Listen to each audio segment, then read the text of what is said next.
You don't need to So, go. Like I said, if you don't insult, I don't mind talking. But if you insult, then I have to block. But yeah, you got to have your Bible and no, Quran I'm not. ready for me Yeah, to answer your questions. awesome. Yeah, so I guess if we can begin, Sure, go ahead. I just have this one sincere question. I'm saying this from the bottom of my heart. Go ahead, man. So yeah, so I understand like a lot of the vast majority of New Testament scholars right now in our day and age, they don't class like the I am statements you find in the book of John as like historically like accurate, right? Why? I was reading Richard Bauckham's book, Jesus and the Eyewitnesses and stuff, Sure. and he came to the conclusion that like the I am statements you find in the Gospel of John, they're just advanced theological developments, and in order to find the historical Jesus, you have to refer back to like the Synoptic Gospels. Yeah. Do you know any way to like rebuttal that? Because this is my main issue I have. Yeah. It's just, I've already rebutted it. I've already rebutted that. Before we go on, I know the argument. I've already rebutted that. I've even written on it, and I've done sessions on it. Let me repeat what you were saying so people can understand. Awesome. And guys, I want you to hear from Shadman. So now you can know he's not here to attack, so you don't need to block him anymore. He's not a typical Muslim where he comes to attack and insult and blaspheme. So you can see so far anyway. So we'll give him benefit of the doubt. He is representing the current state of Christian scholarship. I want you to hear what this young man said. He's not making it up. So you don't condemn him. You don't blame him. He's telling you what you're going to learn in college and seminary by even those who confess to be conservatives, that in John, much of what you have in John are not the words of the historical Jesus. It's more of an interpretation. It's more of John theologizing, telling you what Jesus meant, but not giving you the actual words of Jesus. You guys aware of that? That's what they teach. I want you to understand what he just represented. So this young man is a gift. God is sending him to tell you what your own conservatives are teaching Christians. So don't blame the Muslims here. Don't blame him. It's not his fault. This man's picking up a book, a commentary by someone who claims to be a scholar of the Bible and a conservative, and he's reading his notes, Richard Bauckham, which I know he got from a website, but that's besides the point. Richard Bauckham says, in the Gospel of John, you don't have the words of the historical Jesus. You have John giving you the meaning, the interpretation of Jesus, but not the actual words of Jesus. If you want to know the actual words of Jesus, you got to go to Mark, Matthew, and Luke. This is what you're going to find, folks. Now, my challenge to these scholars would be, for the first 1,800 years of the church, can you find any conservative Christian, believing Christian, not someone who's an atheist, agnostic, not someone who denies the historicity of the Bible, but someone who affirms its historicity, and that the authors of the books whose names are attached to these books, or which we find in tradition, ascribing these books to these authors, believe that these were the authors. For example, there is no competing tradition. This is not for you, Shadman. I'm talking to them. I'm going to come to your question. There is no competing tradition anywhere in church history that someone other than Matthew wrote the gospel attributed to him, someone other than Mark wrote the gospel attributed to him, someone other than Luke wrote the gospel of Luke and Acts, and so on and so forth. That is a modern criticism. But if you go back as far as you trace the manuscript evidence, the historical evidence, even as far back as Irenaeus, the disciple of Polycarp, Matthew wrote Matthew, Mark wrote Mark, Luke wrote Luke, John wrote John, no competing voices in the church where they argued about the authorship of these books. Now, let's put that aside. You won't find any one of them questioning the historicity of John. Their belief was that John focused on those aspects of Jesus's teaching that Matthew, Mark, and Luke did not mention, and it only makes sense. Why then repeat the very material found in Matthew, Mark, and Luke? You already have that material in Matthew, Mark, and Luke.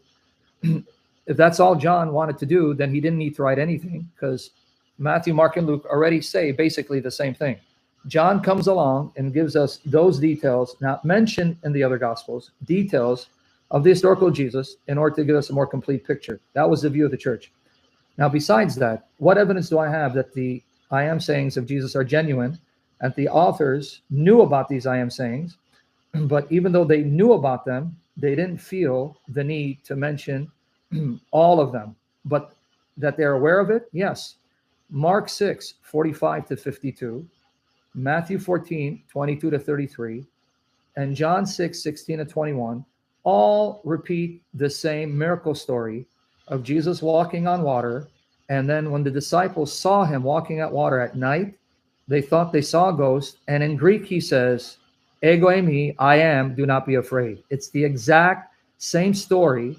And in Mark 6:50, you read it. He says, ego eimi, I am, do not be afraid. Matthew 14:27, ego eimi, I am, do not be afraid. John 6:20, ego eimi, I am, do not be afraid. So right there, you have a miracle story of Jesus in which he unveils his identity as the divine I am, as the Lord of the winds and the seas and the waves, who subjugates them by his power. That's found in John, that's already in Mark and Matthew. And yet, guess what? Luke doesn't mention it. So if you're going to subscribe to the views of modern scholarship that says that Luke used Mark, that means Luke would have been aware of that I am saying, but didn't include it, which confirms my point. They were aware of the I am sayings, but for their purposes, they didn't feel the need to include many of them or any of them in the case of Luke, not because they didn't know the I am sayings, but because for their purpose, they didn't include them. That's the answer. So now you need to explain to me, how is it in Mark 6, the first of the Gospels, according to modern scholarship, you have an I am saying of Jesus found in John 6 in the context of Jesus walking over upon the waters to demonstrate his sovereign authority over the winds and the waves, something that the Hebrew scriptures ascribe to Yahweh alone. Explain that to me. Yeah, so I personally, I do believe that all the Gospels do portray Jesus as divine. But that's not my question, Chad. I didn't say the divine. You're using Bart Ehrman on me. It's not going to help you use Bart Ehrman. This is an I am saying. Mark 6:50, ego eimi. It's I am. I am saying found in John 6:20. So it's not whether Mark portrays Jesus as divine in some sense, Bart Ehrman. I know where you're getting the argument from. It's the exact same story where Jesus says, ego eimi, I am, which in Hebrew would have been anihu or anokihu, in a context where he's walking over the waters and he calms the winds and the waves as a display of him being the Lord of heaven and earth, the one who subjugates and tramples the winds and the waves under his feet, which according to the Old Testament is ascribed only to Yahweh, such as Job chapter 9, verse 8, Job chapter 9, verse 8, and Psalm 107, you can read from 22 to 30. So my question is, what do you do with the I am saying found by Mark in the same context that's found in John as an affirmation of Jesus being the human manifestation of Yahweh? I wouldn't, you see, I can't object to that. What you said is the truth. I mean, they all, you see, even in, I don't want to divert or anything, but I know even in Mark 1, it's already quoting Isaiah 40 verse 3. You know, and which is found in John, right?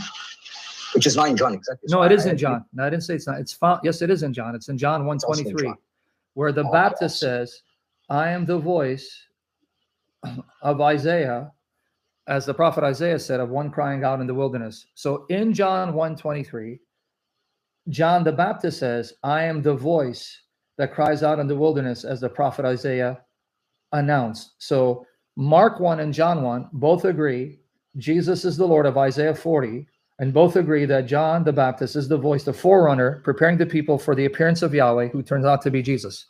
So the so-called earliest gospel and the last of the gospels both begin by affirming that Jesus is the God of Israel, the human appearance of Yahweh. I agree with that. I don't object to that. So where is the development? Sorry, can you just repeat that? Where's the development? If the earliest gospel portrayed Jesus as Yahweh in the flesh, because scholars say Mark is the earliest gospel. I'm not saying they're right. Let's assume, let's buy into their assumptions. Mark is the first of the gospels. And then the latest gospel, supposedly John, because John is the last of the gospels. So if you have Mark affirming Jesus is Yahweh in the flesh, and you have John affirming that Jesus is Yahweh in the flesh, where's the development in Christology? Yeah, now I don't see the development at all, because they all portray him as Yahweh in the flesh.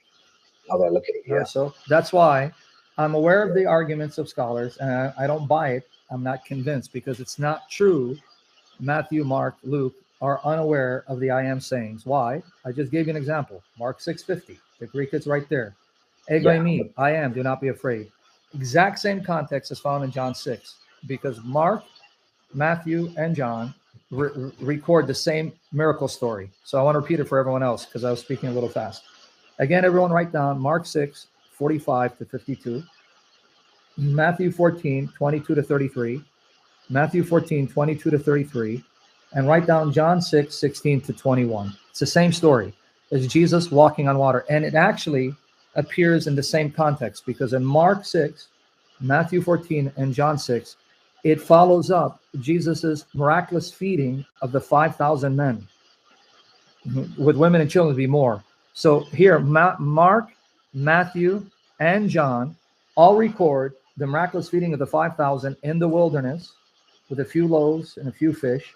And then all record that right after that, the disciples got in the boat to head to the other side. And in the middle of the night, Jesus walked on water and said, "Ego in me, I am, do not be afraid." So I'm going to ask you the question so you can get the point, which you already got, but just for emphasis.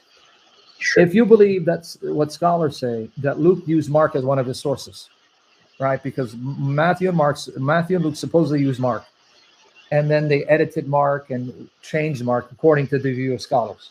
Let's go with that. Let's assume they're right. That means Luke would have been aware of this story because it appears in Matthew. So if Matthew and Luke are using Mark, Mark has the story of Jesus walking on water after feeding the 5,000 men in the wilderness with a few loaves and few fish. And then as he walks on the water, he says, "I am, do not be afraid." Matthew includes both the miraculous feeding and Jesus walking on water and claiming to be the I am, ego eimi, I am. Luke had Mark, would have seen that story, but didn't include it. Isn't this proof that the writers, at least let's stick with Luke, Luke was aware of the I am sayings, even though he didn't include them? He definitely was aware of them, yeah. If he's using Mark as a source and he's using the gospel Q and like an L source, he's aware of all the I am statements you find. So that's, I won't object to that, yeah. That's my point. Just because John records more I am sayings than found in Matthew and Mark, and in Luke, you don't even find one example of Jesus using ego eimi that's similar to that of John. That doesn't mean they're not aware of it. It means they had their own reasons for including the material that they wanted to be included, because there's only so much information you can include in a scroll that is so long, and so they have to be selective. And this is where John comes and says, I'm going to now complement these gospels by not repeating what's already there, because it's already there. Matthew repeats much of Mark, Luke repeats much of Mark, and Matthew and Luke have a lot of material in agreement. So I'm going to now include that aspect of Jesus's teaching, not mention another three, to give a more complete picture. This has been a view of the church for centuries until the rise of modern critical biblical scholarship. Why are they wrong? Yeah, okay. So I see. So we would take the early church moreover than compared to the scholars in our day and age. Yeah, I can see. Because I'm guessing for the first 300 years. Sorry, go ahead. No, I was going to say, if you take their assumption that because there are things not found in Matthew, Mark, and Luke, and only found in John, therefore that means the things in John are not as historically reliable, or that John is not giving you history but the interpretation of Jesus.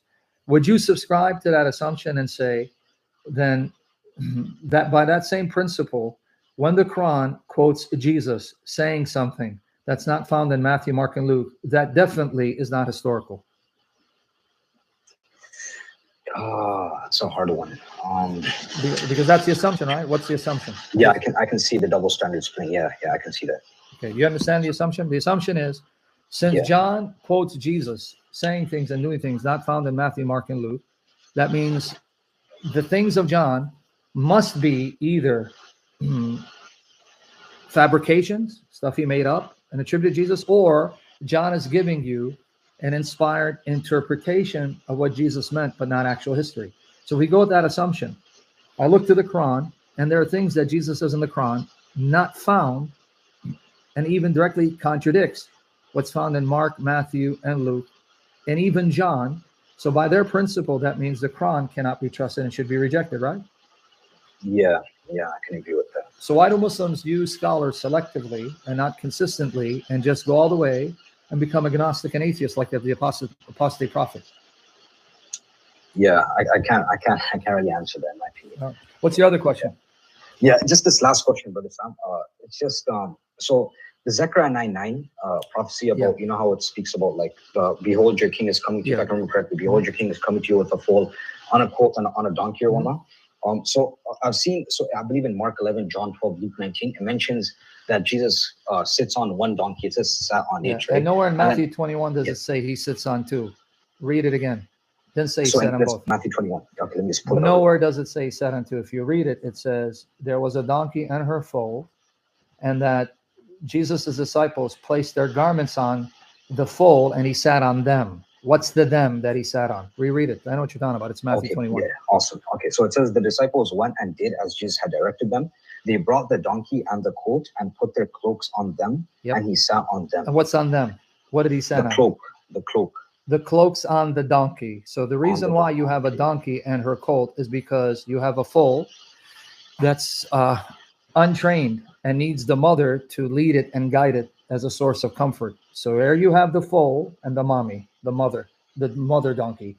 The mother donkey would be leading the foal. And so they put their garments on the donkey and her foal, and Jesus sat on them. What's the them? Both of them, or on the foal and the clothes that were placed upon the foal for Jesus to sit on? Can you just repeat that last part one more time? So what did Jesus sit on? On both of them, or did he sat on the foal and the garments that were placed on the foal, the colt? The foal and then the garments that are placed on the foal. Only someone who wants to insist there's a contradiction will say he sat on both the donkey and the foal.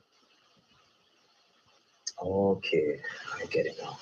There's no contradiction. That's just someone wanting to read unsympathetically to make the Gospels contradict in order to discredit their historicity.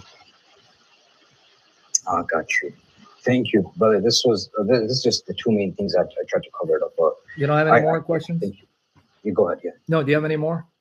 No. That's pretty much it. Yeah, I'll have to hop off. I'll have to go to bed. But thank you. I mean, I can call you some other time. Yeah, go ahead. Let me know when you have. We'll go live again. Thank you so much, brother. Anytime, Chapman. Take care. Have a good night. You too.